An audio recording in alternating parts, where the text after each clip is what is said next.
From the delicately crafted archways, sunlight shone on a tunic-wearing Roman, a politician by the name of Cato the Censor. In the sacred halls of the Senatus Populus Romanus, he said 3 words of Latin, inciting the world's first civilized genocide. He said them like he always did, at the end of every speech. Carthago delenda est. Carthage must be destroyed.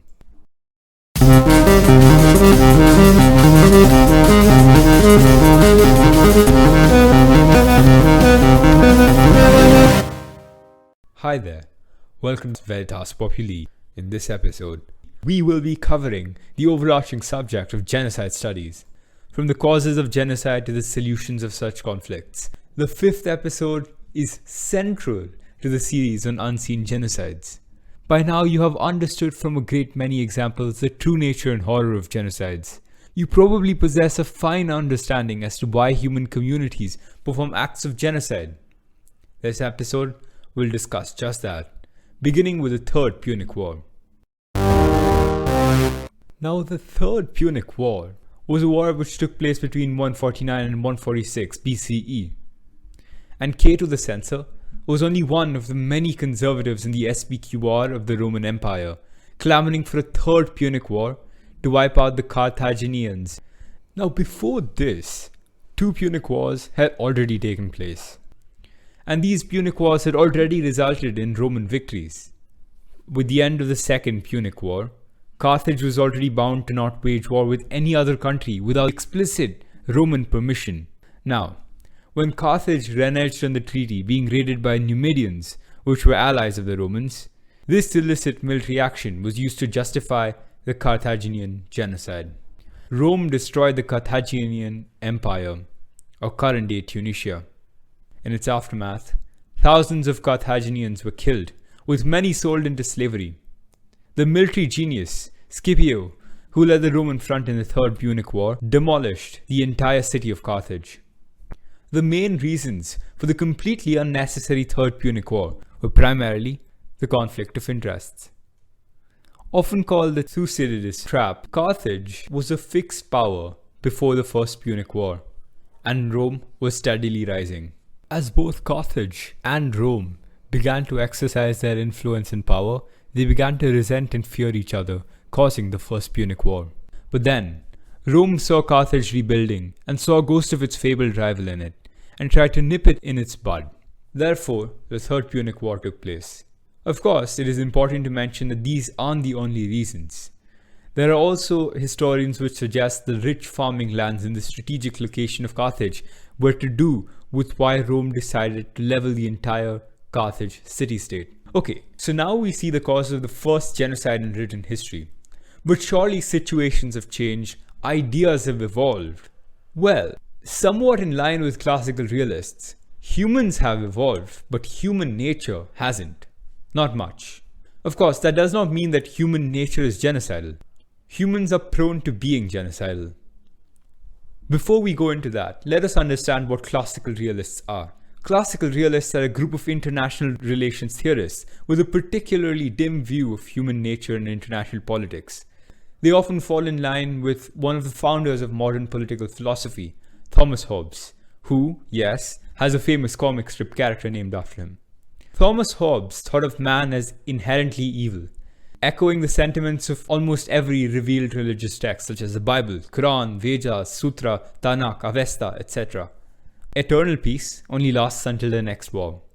Therefore, for people like Thomas Hobbes, genocide seemed to be only a summation of this reasoning. According to the Leviathan, his tome and book, the main goal and purpose of every state was to ensure its own continued survival at whatever cost necessary. Any threats and potential threats which were perceived needed to be neutralized. So, on an international level, which is the only level which mattered, genocide was just a part of state instinct. Wars of every state against every state, with temporary alliances between peace and war, was the normal and normative state of the world. There is, of course, now little doubt as to why we call the classical realist thinkers pessimists.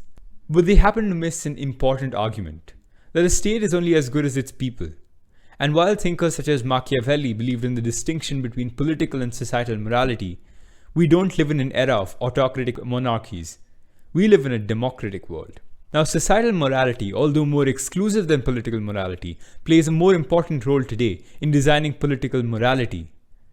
Now, if we believe that humans are sinners, that would amount to little difference, since societal morality is evil and so is political morality, and therefore genocide takes place. However, empirically speaking, genocides are prone to happen lesser and lesser in the centuries following the 20th century. But what about nations which turn on groups within their own regions, which happens to be one of the most common forms of genocide in the 20th and 21st century? For this, classical realists give the answer that the Leviathan of the state's main purpose is its continued survival, for which it must evolve and improve. If a certain group or entity is seen as an obstacle to the same, it has to be removed. The Jews were seen as an impediment to economic growth by Germans, the Uyghurs by the Chinese, and the Nuer by the Dinka. Classical realism places the causes of genocide as majorly conflict of interests and economic and strategic interests, but that is not a sufficient explanation. A theory which I personally believe makes much more sense is the liberal international relations theory, a constantly adapting yet more intuitive and responsive, based more on thinkers such as John Locke and Jean-Jacques Rousseau. It believes that humans were inherently good. International relations is also based more on individual and non-state actors in liberal perspectives. Communities, corporations, and ultimately individuals are key to deciding societal morality. And societal morality in the system of social contract, as put forth by Locke in the second treatise of government, would be the basis for political morality. And since political morality is based on this social morality, it would be peaceful, since only the good citizens would give up their sovereignty to a leviathan or a state in exchange for justice meted out, whichever side they be on. And as the world is relatively peaceful in comparison to its pre-20th century avatar, this idea makes sense. Most countries in the world are now democracies of some form. For any society or group of people to undertake a genocide, they had to be guided to believe that it was better for the group to do so. Now we know that in accordance to Rousseauian thinking, humans are inherently good and need to be led to believe that genocide is for the greater good of their own group. Now you might be wondering what this group essentially is. We can explain that in sociological and evolutionary psychological perspectives. Genocides happen because of the psychology of individuals and as a consequence of the polarization of one's group. Let me show you how. Firstly, evolutionary psychology tells us that we are evolved to favor people within our own community or group over others. This is known as the in-group bias. We identify with our in-group based on some common characteristic we probably have. Back when we were still Stone Age cavemen, we used to live in small communities and competed for survival with each other. Therefore, it did not make sense for us to trust or favor someone outside our group who would not be providing us food and shelter. However, it did make sense to ensure a sense of undying loyalty for our group so that our group would be able to survive, pushed forth by the notions that unhelpful members who did not contribute with the same sense of zeal were rejected by their group and ostracized. This eventually transformed into the social context in which we perceive it today. We identify with all sorts of groups. For instance, I would most certainly identify with being of an Indian origin, English speaking, and even something as trivial as football loving. Within my in-group, I would feel a sense of great diversity, saying, for instance, that in my football-loving in-group, there are those who support Man U to those who support Juventus, from Messi fans to those of Ronaldo. But in my out-group, or the non-football lovers group of outsiders, I would form certain generalizations and opinions, such as, they can't play football well, they don't understand football, they're all old, all of which are irrational and often completely untrue. But we see that this sort of generalization is more potent in less trivial issues such as religion, race, ethnicity, nationality, creed, political opinions, etc. Over all of these matters, genocides have taken place. Take the case of the perception of Arabs. They're often generalized as wearing long flowing robes. They're always supposed to be Muslims. They have to speak Arabic. All of which are untrue. This has led to many genocides in the past, and this was exactly what was done to the Jews by the Nazis. The second most important part of any sort of genocide is group polarization. When a group is sufficiently polarized, it will commit the genocide of an outgroup. Like I said previously, if one's in-group is sufficiently convinced that an outgroup is the reason for their lackings, they will try to remove the outgroup itself. However, you may ask that if humans are inherently good, why would they do such a horrendous thing? It has been noticed and studied that we respond differently to faces of our own racial in-group to those from our racial out-group. We see out-group faces less as faces and more as inanimate objects. We dehumanize and do not relate with out-group faces, but we individually connect with in-group faces. Now, putting this back into why an inherently good human would do such an horrendous thing, it is primarily because humans have been dehumanized to associate in-group faces as human and out-group faces as non-human. Additionally, when genocides take place, human suffering is often on a scale we cannot understand. Stalin used to say that one death is a tragedy, a million a statistic. While we individually connect and relate with 1 or 2 deaths, we cannot ever understand or relate to a million deaths, mainly because they're just numbers, without faces, without names, without identities. Hence, we can live with ourselves killing thousands of people when they are sufficiently dehumanized. However, even these biases are not enough to prevent us from being good, and therefore they prevent us from committing genocide. Genocide is only possible when we are sufficiently stirred up to believe that the outgroup is in fact the problem, and removing the outgroup is the solution to that problem. This can only take place in a case of utmost desperation, since we lose our goodness and our affordability to be good in our desperation. And what is evil looks to us as good, because in our hearts, the purest evil is indistinguishable from the purest good. These states of desperation are military crises. Quite obviously, an outgroup would often be stated as colluding with members of the belligerents of a war. For instance, we can see that the communists in Nazi Germany were often stated as colluding with the Union of Soviet Socialist Republics. Similarly, economic crisis can also cause certain devastation and desperation.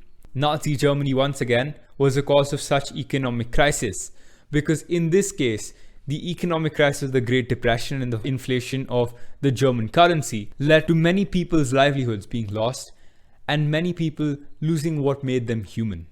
A third and often overlooked state of desperation even exists: future scenarios. While the previous two are quite intuitive, it must be understood that sometimes genocides are entrenched in what is going to happen. Now, communists in Nazi Germany were killed because they would have caused the downfall of the Third Reich by working for the Union of Soviet Socialist Republics. And while the definition of genocide does not include social and political groups, as it ideally should, this sort of genocide can take place as well. So, now we know why genocides happen and what causes them. But what is the solution? There are 5 major goals to prevent genocides outlined and detailed by the United Nations Office of Genocide Prevention and the Responsibility to Protect. Number 1. Prevent armed conflict. Armed conflict often provides context for genocide and must be stopped before it is too late. We need to have international dialogue and adherence to international obligations such as the Genocide Convention of 1948.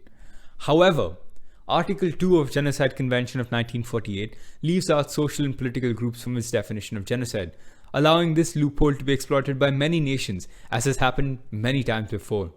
The foremost examples being the Union of Soviet Socialist Republics and the United States of America during the Cold War. Prevention of armed conflict also helps us prevent hate speech, overarching generalizations, and other such types of societal crime. Second, protect civilians in the case of armed conflict. In the case the United Nations is not able to stop armed conflict from taking place, one must protect civilians, since civilians are the main driving force of any genocide, and not the government or omnipotent states. The common person is paramount. Without the support of the common person, there can be no genocide which takes place. And therefore, it is necessary to ensure that the common person does not reach that level of desperation at which he is ready to take the life of another human being. They need to have their basic requirements satisfied and must be shielded from the horrors and atrocities of war. Thirdly, we must end the impunity in national and international courts given to these perpetrators of genocides. The United Nations, as I'm glad to say, has come very close to completing this goal. Many a times, national courts are not adept or unable to enforce judgments on perpetrators of genocide, and international tribunals do not have that sort of jurisdiction. Hence, the International Criminal Court was created. A successor to the tribunals of the Nuremberg trials, it is remarkably successful in preventing non-state genocides, but is also inept in handling state-sponsored ones. For instance, we can see that in Nigeria, the ICC filed an inquiry against the Boko Haram. However, the Chinese genocide of Uyghurs has not had the same level of investigation. Thankfully yet, one can still go to the International Court of Justice. But even that is not as successful, since what use is an ICJ judgment if a country does not follow it, as has been done so many times by P5 countries, including the United States of America. Fourthly, we must gather information and set up an early warning system. To do so, the United Nations has set up the Genocide Prevention Office and appointed special advisors for the same. However, the United Nations often strictly adheres to the Article 2 definition of genocide, thus not labeling clearly genocidal instincts as what they are. Many of these genocides we have covered in the series before and will do so afterwards too. Fifth, take military action if necessary. This somewhat controversial goal implies that the UNSC must take military action if a genocide is about to take place. Indeed, the UNSC has passed such resolutions in the past against Libya, South Sudan, etc. and taken action. However, this action can often be too late and can cause the loss of many lives. But we must understand that it is better than having no such system at all, ensuring that every genocidal nation does not become the next Cold War by proxy. So what can we do? We must support our governments and protest against atrocities being committed in the world. A lot of genocides may be supported in our names itself. We must ensure that that is not the case. And as far as possible, we must be conscious that we ourselves do not fall prey to the comforting yet violent words of leaders reminiscent of Adolf Hitler. We must be guarded. Support us at Veritas Populi in spreading the facts, the flip side and the face of things by liking and following our podcast. Share it with your friends and family and spread the truth, because the truth belongs to the people.